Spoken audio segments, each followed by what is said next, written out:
Hey, David, it's Nate with GPS and Track. Just wanted to quickly show you the platform and the device options that we had discussed to help you understand how they work, pricing, show you the platform and all that good stuff. But briefly, I wanted to show you right here the devices. Here is the fleet style, and here is the regular car style. Just missing the wiring harness there. But they both work, or they both look pretty similar. They both work a little differently. Starting with the fleet tracker. Fleet is the one we discussed with all the bells and whistles. So that's going to show you the vehicles in real time, and you can look back and see every start, stop, speed, route, idle times, pull up driver scorecards. Let me just show you here. So I've got a sales car. We can see where it is right now, and you can go to the real-time tracking page if you want and have it auto update as it moves. We can pull up a travel log and history report.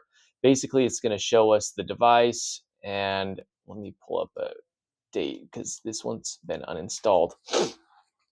But we can see everything here. So you can see the device, everything that it did. So this is going to be a breadcrumb trail. Each segment will show us the speed and route and all that stuff. And then you can see it broken down here on the side. That's just going to give you an in-depth idea of what they were up to. So if you need to look back and see what your guys were doing, this is going to have everything from the day they were installed.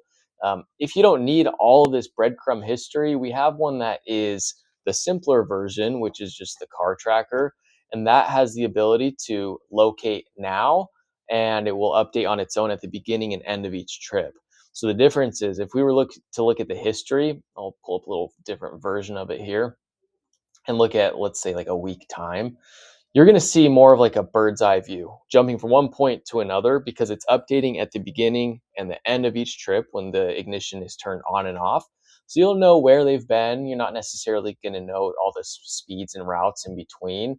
And you also have the ability, instead of just auto updating as it moves, just to locate on demand. Click locate now, force an update through, and get an idea where they are right this second. So they work a little differently. This one obviously uses less data. That's why it's a lower price point. But you may have a use case for, one or the other or both. And then just, reports on the fleet side. This is what you're going to get. So you'll have state mileage reports. You can pull the interstate mileage reports. Safety report is a big one I discussed. We have idle reports. Just know how long they're sitting there with the vehicle in idle. You can pull posted speed report. This one's nice just because it's going to show you between certain dates how often they're going, 10 over the posted speed limit. Or you can kind of customize that report as you'd like, and that's going to show you, give you a good idea of just the driving behavior. So again, that's on the fleet side. The simple car tracker is very simple, but it's going to show you where your guys are and give you a little bit of an insight into what they've been up to.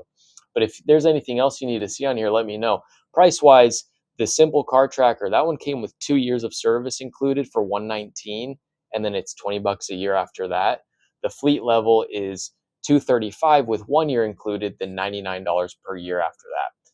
More data used, higher price. And then just make sure you're careful with the monthly fees. Everyone wants 15, $20 a month forever.